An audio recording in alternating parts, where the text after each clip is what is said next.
Desde que Kizaru chegou em Egghead, os fãs de One Piece estão discutindo sobre qual é a distância do poder entre o Almirante e o Yonkou Luffy. O nível de poder em One Piece sempre foi motivo de discussão ao longo dos anos, mas a real pergunta que todo mundo está se fazendo é: os Almirantes são realmente mais fortes que os Yonkous? Além disso, nós superestimamos o poder do Gear 5 ou o Oda ainda está guardando os recursos que o Luffy vai usar em batalhas no futuro? E pelo menos pra mim, pessoalmente, a maior dúvida que eu fico em relação a Egghead é quando esse Gorosei vai se mover e qual o verdadeiro poder que ele tem. Todas essas perguntas e muitas outras vão ser respondidas no vídeo de hoje, ou quase isso. E bem-vindos a mais uma análise de capítulo, o capítulo 1093, Luffy vs Kizaru. Antes de mais nada, sejam bem-vindos ao canal Supernovas, o canal favorito do Eiichiro Oda. Eu sou o Léo, e se possível, para ajudar a gente, já deixa aquele like no início do vídeo, e vamos lá.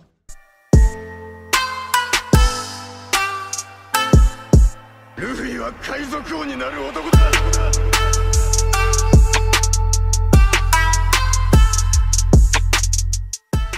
O capítulo começa na continuação direta do anterior, com Kizaru sendo segurado por Luffy no topo do Lab Phase. A gente já discutiu em vídeos anteriores sobre o Haki do Luffy, que agora já não precisa mais ser desenhado para sabermos que ele tá usando. Até porque se a gente parar pra pensar, de outra forma ele não ia poder segurar o Kizaru se não fosse com Haki. Mas o que ficou subentendido nesse capítulo e que a gente vai discutir ao longo do vídeo é que o Almirante não está nem ligando pro Luffy e a ameaça do Yonkou pro Kizaru é quase nula. Durante todo o capítulo, o Luffy não conseguiu dar nenhum dano considerável no Almirante, e em todas as cenas que foram mostradas da luta, o Kizaru tá quase com uma pressão neutra ou indiferente ao que tá acontecendo. E mesmo conhecendo a personalidade dele, é difícil não pensar que ele não tá levando nada disso a sério. E o roteiro foi escrito por Samuel, mas eu tenho que deixar minha opinião aqui. O Luffy também não tá nem aí pra essa luta. Ao longo do capítulo a gente vai ver que ele tá se preocupando muito mais com o fato de proteger os Mugiwaras e o Vegapunk do que necessariamente lutar contra o Kizaru, mas a gente vai comentar sobre isso mais na frente. E aí o Luffy simplesmente arremessa o Kizaru pra fora da ilha, quase fazendo ele cair no mar, e ele fica até rindo quando ele faz isso. Obviamente a gente sabe que o Gear 5 foi criado pra ser divertido e engraçado, e diferente de todos os outros modos do Luffy, ele meio que perde o controle entre muitas aspas das suas ações, e simplesmente dá risada de tudo, brincando com o oponente. É basicamente a mesma personalidade que o Luffy sempre teve, só que o Gear 5 deixa isso muito maior e muito mais gritante. Só que sempre fica aquele questionamento, e o Gear 5 ainda não conseguiu ser muito claro se o Luffy não leva a luta a sério em nenhum momento. A gente sabe que teoricamente isso não é verdade. Essa semana saiu o episódio 1076 no anime, e ele vem um momento até que perfeito pra gente lembrar como o Luffy fica quando ele tá no Gear 5. Suas ambições e motivações não mudam, ele ainda é um garoto que se preocupa com seus companheiros e quer libertar todos. Inclusive aquela cena que ele dá o Bajrangigan no Kaido finalizando a luta é muito épica. E ela praticamente também mostra isso. Nesse momento, durante o Bajrangigan, é uma das pouquíssimas vezes que o Luffy tá completamente sério durante o Gear 5, e é até com uma expressão de raiva. E essa é a expressão que ele usa em todos os golpes finais, que basicamente representa seu sentimento de ódio contra a opressão que os vilões exercem, e a vontade que ele tem de vencer e libertar todos os seus amigos, que é basicamente o que o Luffy faz em todo o mangá de One Piece. Então quando o Luffy quer lutar a sério, ele luta, mas nesse capítulo o Luffy não parou de rir em nenhum momento, e é como se ele estivesse apenas brincando com o Kizaru. Isso pode estar acontecendo devido à sua autoconfiança, já que o capítulo anterior foi ele indo pra cima do Almirante sem pensar duas vezes, afirmando que eles estavam 100 vezes mais fortes do que em Sabaody. Mas pode ser porque ele ainda não entendeu também o real propósito do Kizaru na ilha, que não é capturar alguém, mas sim matar o Vegapunk.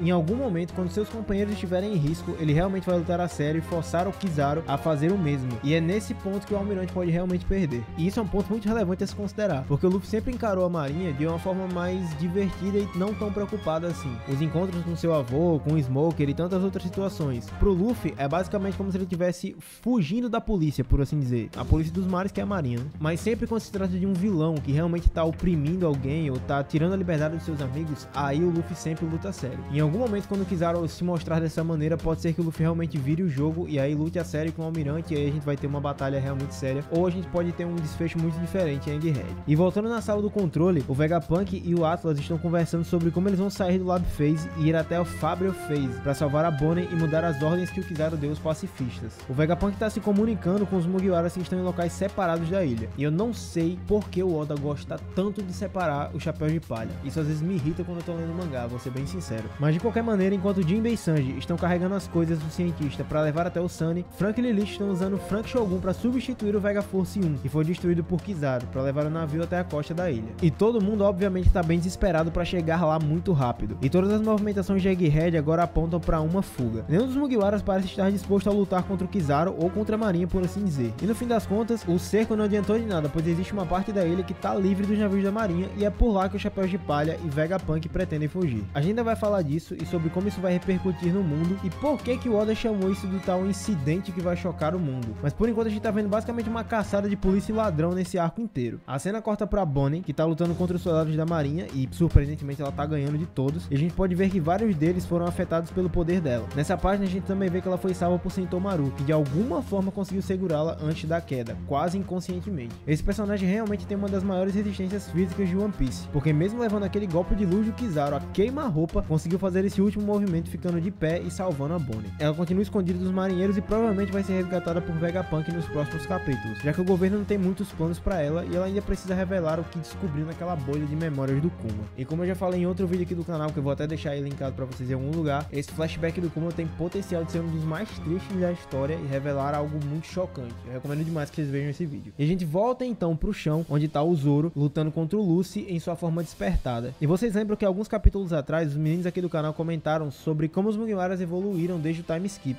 E isso poderia ser até percebido através do nível das ameaças daquela época e de agora. Antes, o Luffy quase derrotou o Luffy, que apostou tudo em um último golpe que quase levou a completa exaustão. E o Zoro lutou com dificuldades contra o Kako. Hoje, o Luffy tá lutando contra um dos almirantes mais fortes da marinha, enquanto o Zoro tá batendo de frente com Rob Lucy, bem mais forte do que já tava em Enies Lobby. E agora ainda mais porque sua fruta tá despertada. Isso é realmente muito legal de ver como os personagens evoluíram, mas também já é algo de se esperar de um bando de um Yonkou e do futuro rei dos piratas. Mesmo assim, é absurdo ver a evolução do Zoro, que usa o Santoryu com suas espadas pegando fogo e banhadas em haki para enfrentar o Luffy. Essas chamas podem ser as mesmas chamas que aparecem na capa do volume 102. E a melhor parte da conversa entre os dois no momento da luta é quando o Zoro fala com toda a certeza do mundo que Luffy não ia conseguir lutar contra o Luffy nesse estado com essa força que ele tem hoje. E o Luffy, esse perrapado da CP0, responde que matar o número 2 da tripulação de Yonkou já vale a pena, como se ele realmente fosse conseguir fazer isso. Até o próprio Rob Lucy sabe que tá bem longe do nível do Luffy e talvez não esteja nem no nível do seu imediato, que foi responsável por derrotar o King, o braço direito do Kaido e um dos mais fortes do mundo se a gente parar pra pensar. E, sinceramente, agora as únicas ameaças reais pro Luffy e seu bando são os demais Yonkous e o governo mundial, juntamente com a marinha, porque os bandos piratas e organizações que já foram derrotadas no passado hoje não representam nenhuma dificuldade pra eles, nem pra todos os chapéus de palha no geral. E falando em ameaça de verdade, a cena corta novamente pra Kizaru, que agora realmente parece preocupado após ser arremessado pelo Luffy em direção ao mar.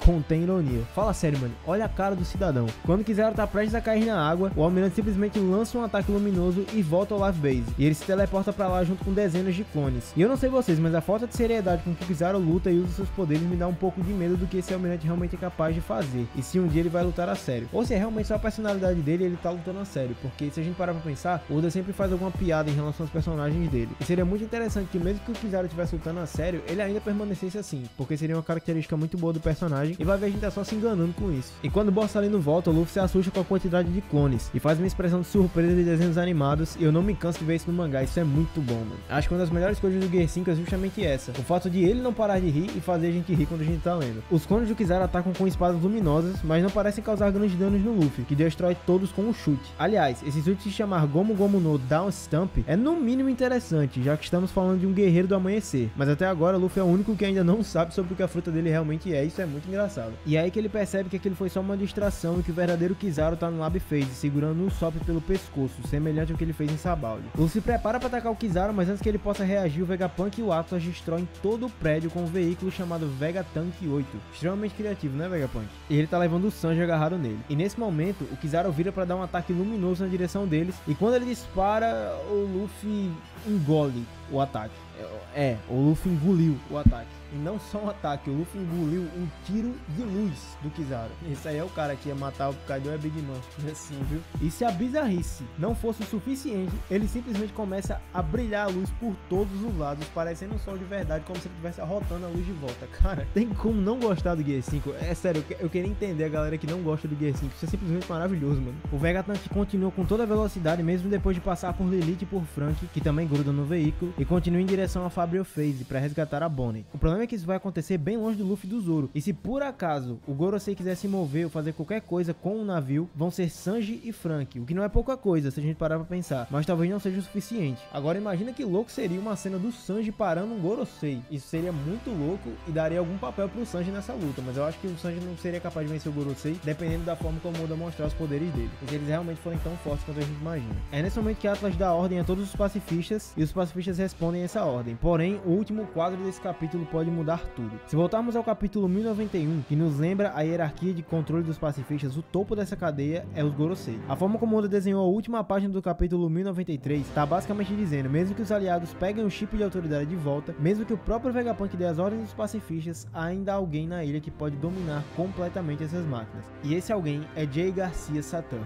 A presença desse cara na ilha é um fator determinante para a virada do jogo em Egghead, e pode realmente representar o estopim do incidente que vai chocar o mundo. A gente já teorizou sobre o poder e a força que ele tem, só que tem algo que a gente esqueceu que pode ser o mais importante, e aliás, mais importante do que qualquer outra coisa, a sua influência como governante do mundo. Com apenas uma frase, ele pode ordenar que todos os pacifistas destruam o Thousand Sunny, e com os Mugiwaras dispersos e ocupados com ameaças maiores, eles talvez não seriam capazes de impedir 50 pacifistas de fazer qualquer coisa. Pra quem duvida, é só lembrar como esses robôs viraram completamente o jogo na Guerra dos Melhores a favor da marinha. Eles podem não ser tão fortes e poderosos como os Serafins, mas ainda ganham pela quantidade. E Saturn já demonstrou não se preocupar com as baixas, nem mesmo sendo do seu lado. Imagina se forem inimigos. Ele poderia destruir todas as esperanças de fuga do Chapéu de Palha e de Vegapunk com apenas um comando. E por que ele não fez isso até agora? Na verdade, por que ele não fez nada até agora? Mas isso tem uma resposta até que política, por assim dizer, porque maior do que a sua influência é o seu anonimato. Saturn sabe que se ele aparecer e mostrar sua força, o mundo inteiro vai saber quem ele é e do que o governo é capaz. Até hoje, nós leitores não sabemos nenhum incidente que precisou de uma intervenção de um dos Gorosei, pelo menos não na história pós-século perdido. Se Saturn derrotar o Luffy e matar o Vegapunk pessoalmente, o mundo vai perceber que há algo a mais nos piratas do Chapéu de Palha, e o movimento errado do Gorosei pode iniciar uma revolução ainda maior do que está acontecendo agora pelos próprios revolucionários. E talvez seja exatamente por isso que Dragon é um dos homens mais procurados do mundo, e também é por isso que Lulusia foi apagada da história. Os 100 anos inteiros do século perdido estão aí para não deixar a gente mentir também. É por isso que 100 anos inteiros foram afundados no mar junto com o reino antigo. Por isso que os Lunarianos são caçados e quase foram extintos, e é por isso que o Joy Boy existe. E se o governo errar, se eles não pensarem minuciosamente em cada passo que forem dar, o mundo pode saber quem eles são de verdade. E a chamada liberdade vai acender novamente. Todas as coisas que envolvem o propósito herdado desde o século perdido estão esperando o momento certo para soar. E a pessoa que fará isso está na ilha de Egghead,